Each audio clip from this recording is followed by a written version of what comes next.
혹시 주말 내내 실컷 쉬었는데도 월요일 아침이 더 피곤했던 적 없으신가요? 오늘은 바로 그 휴식의 역설에 대해서 한번 깊이 파헤쳐 보겠습니다. 주말 내내 정말 푹 쉬었다고 생각했는데 이상하게 월요일 아침 출근길이 더 힘들게 느껴지는 경험 다들 있으시죠? 분명히 쉬었는데 왜 더 피곤한 걸까요? 이게 사실 여러분만 느끼는 게 아니거든요. 최근 SNS에서 베드로팅이라는 말이 막 유행하고 있대요. 직역하면 침대에서 썩는다는 좀 무서운 뜻인데요. 하루 종일 침대에서 넷플릭스 보거나 스마트폰만 하는 바로 이 모습. 어쩌면 이게 우리가 피곤한 진짜 이유랑 관련이 있을지도 모릅니다. 자, 그럼 이 역설적인 상황 한번 제대로 파헤쳐 볼까요? 우리가 보통 여가 시간을 어떻게 보내고 또 그렇게 쉬고 나서 실제로는 뭘 느끼는지 그 둘 사이에 얼마나 큰 차이가 있는지 한번 보겠습니다. 여기 진짜 흥미로운 데이터가 하나 있어요. 한 조사를 보니까 우리는 여가 시간의 대부분을 미디어 콘텐츠를 보면서 보내는데 정적 만족도는 제일 낮다는 거예요. 근데 반대로 요가나 산책 같은 신체 활동은 하는 사람은 훨씬 적은데도 만족도는 압도적으로 높았죠. 그러니까 우리가 좋다고 생각해서 선택하는 휴식이랑 실제로 우리한테 만족감을 주는 휴식이 완전히 다르다는 얘기예요. 바로 이게 문제의 핵심입니다. 우리가 소파에 누워서 넷플릭스를 볼 때 우리 몸은 가만히 있잖아요. 근데 우리 뇌는요, 쉴 새 없이 쏟아지는 자극을 처리하느라 사실상 마라톤을 뛰고 있는 거나 마찬가지라는 거죠. 아니, 도대체 왜 이런 일이 벌어지는 걸까요? 그 답은 우리 뇌 안에 있습니다. 우리가 이렇게 수동적으로 쉴 때 우리 뇌에서는 정확히 무슨 일이 벌어지는지 과학적으로 한번 들여다보겠습니다. 휴식에는 크게 두 종류가 있다고 볼 수 있어요. 먼저 가짜 휴식. 이건 뭐 스마트폰을 보거나 드라마 정주행하는 것처럼 그냥 외부 자극을 수동적으로 받아들이는 활동이죠.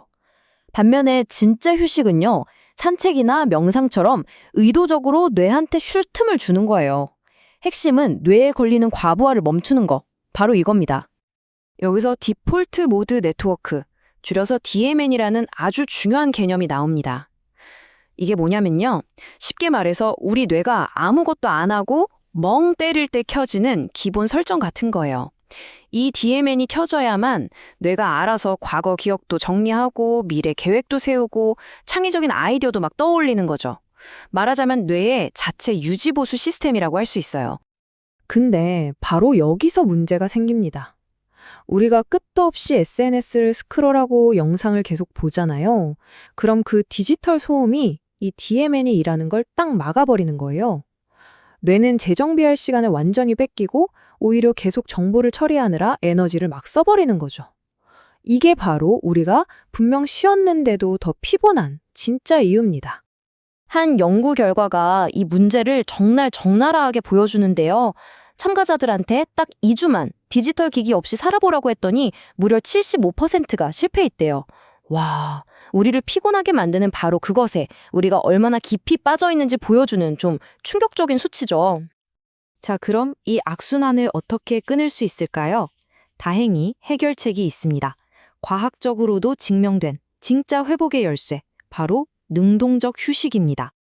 능동적 휴식이라고 해서 뭐 더 힘들게 일하라는 게 절대 아니에요. 핵심은요, 그냥 수동적으로 정보를 받아들이는 걸 멈추고 뇌가 스스로 회복하고 재정비할 수 있도록 제대로 된 활동에 의도적으로 참여하는 겁니다. 이 능동적 휴식의 효과는 아주 구체적이에요. 예를 들어 걷기 같은 가벼운 운동은 뇌의 혈액순환을 좋게 하고요. 신경세포를 튼튼하게 만드는 물질도 막 뿜어내요. 또 아까 말한 그 DMN이 제대로 일할 공간을 만들어주니까 기억력이나 창의력도 좋아지고요. 당연히 스트레스 호르몬은 줄고 기분은 안정되겠죠? 좋습니다. 이제 이론은 충분히 알았으니까요. 오늘부터 당장 써먹을 수 있는 아주 간단하면서도 효과적인 능동적 휴식 방법 4가지를 알려드릴게요. 첫 번째는 몸을 움직이는 거예요. 그냥 한 30분 정도 짧게 산책하는 것만으로도 뇌 기능이 확 살아납니다. 두 번째, 감각을 한번 사용해 보세요. 스마트폰 내려놓고 식사하면서 음식 맛이랑 향에만 집중해 보는 거죠. 세 번째 방법은 무자극 공간을 만드는 겁니다. 다른 곳은 몰라도 침실이랑 식탁만큼은 스크린 없는 구역으로 정해보는 거예요. 그리고 마지막으로 나만의 리프레시 행동을 찾는 겁니다. 설거지나 샤워처럼 그냥 하고 나면 기분이 상쾌해지는 간단한 거면 뭐든지 좋아요. 자, 이 모든 걸 종합해보면 결국 핵심은 딱 하나로 모아집니다. 우리가 휴식이라는 걸 어떻게 바라봐야 하는가? 바로 그 관점에 대한 이야기죠. 진정한 휴식은요, 삶에서 도망치기 위해 자극적인 걸 찾아 헤매는 게 아닙니다.